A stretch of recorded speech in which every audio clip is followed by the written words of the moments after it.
Hello guys, তো বরাবর মতো আমি আজকে একটু রূপচর্চা করব। আর আজকে নতুন একটা ইউনিট দিয়ে, সেটা কি এটা আপনার আমি সবাই জানি, তারপর আমি বলছি। আজকে এটা হল ভাতের মার দিয়ে। এই যে দেখুন ভাতের মার, আজকে আমি ভাতের মার দিয়ে রূপচর্চা করব। রূপচর্চা করতে হবে আজকে আমার ভাতের মার দিয়ে, ঠিক আছে? তো দেখুন সবাই, আমি কি করছি জানেন? ভাতের মার দিয়ে যে রুটি বানানোর আটা আছে, আমি সেইটা দিয়ে করবো, সেইটা দিয়ে যে দেখুন। আর অনেকে তো ময়দা, সুজি, ঘি ব্যবহার করে, আমার ঘি লাগে না। আমার ঘি ছাড়া শুধু ভাতের মারটাই চলে। আমি খুবই স্পেশালি ভাবে একটু রূপচর্চা করতে পছন্দ করি, ঠিক আছে? তো পুরোটা একটু মাখিয়ে ফেলি, ওয়েট করেন। তো দেখুন আমি এখন মেসেজ করবো এটা, ঠিক আছে? একটু ভাতের মার নিচ্ছি, আবারও একটু মেসেজ করব।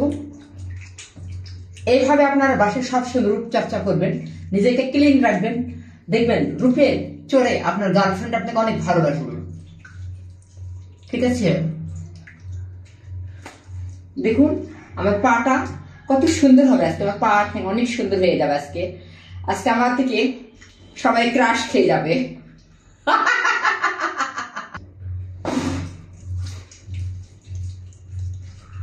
এখন আমি ধুয়ে ফেলবো ভাতের মার দিয়ে, ফাটটাকে ধুবো, যে ভাতের মারটা দিয়ে আমি ধুচ্ছি।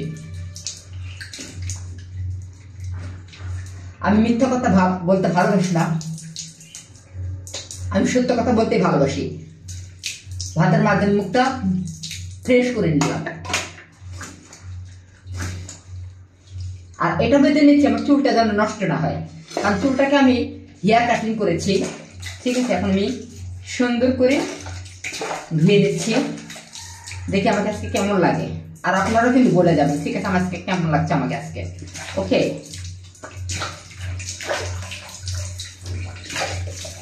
হ্যাঁ, পাটা মেসেজ করে ফেলেছি, এখন ধুয়ে ফেলবো। আমার বন্ধু বান্ধব আমাকে বলে, কি রে তুই এত সুন্দর হচ্ছিস কেন? কিন্তু আমি তাদেরকে বলি না, কারণ বলে দিলে তো তারা সুন্দর হয়ে যাবে, আমি তো আর সুন্দর হবো না, তাই না? সেই জন্য বলি না। নিজের রূপের গোপন রহস্য কখনো বলতে হয় না, সে যতই ক্লোজ ফ্রেন্ড হোক, যতই ঘনিষ্ঠ বন্ধু বান্ধব হোক, ঠিক আছে?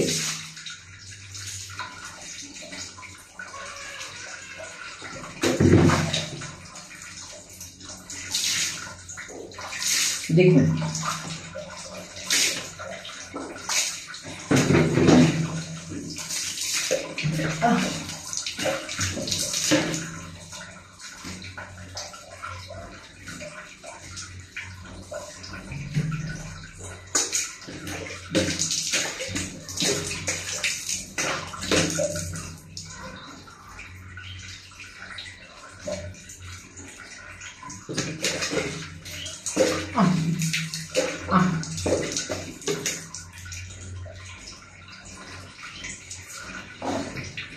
ওয়াও, এত সুন্দর লাগছে আমাকে আজকে, আমি নিজের উপর ক্রাশ খেয়ে গেলাম।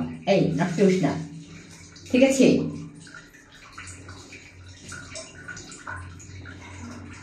আপনারা বাসায় কিন্তু বসে থেকে অবশ্যই ভাতের মার দিয়ে রূপচর্চা করবেন। ওয়াও, নিজেকে চিনতে পারছি না আমি। আপনারা কিন্তু অবশ্যই বলে যাবেন কেমন লাগছে আমাকে আজকে।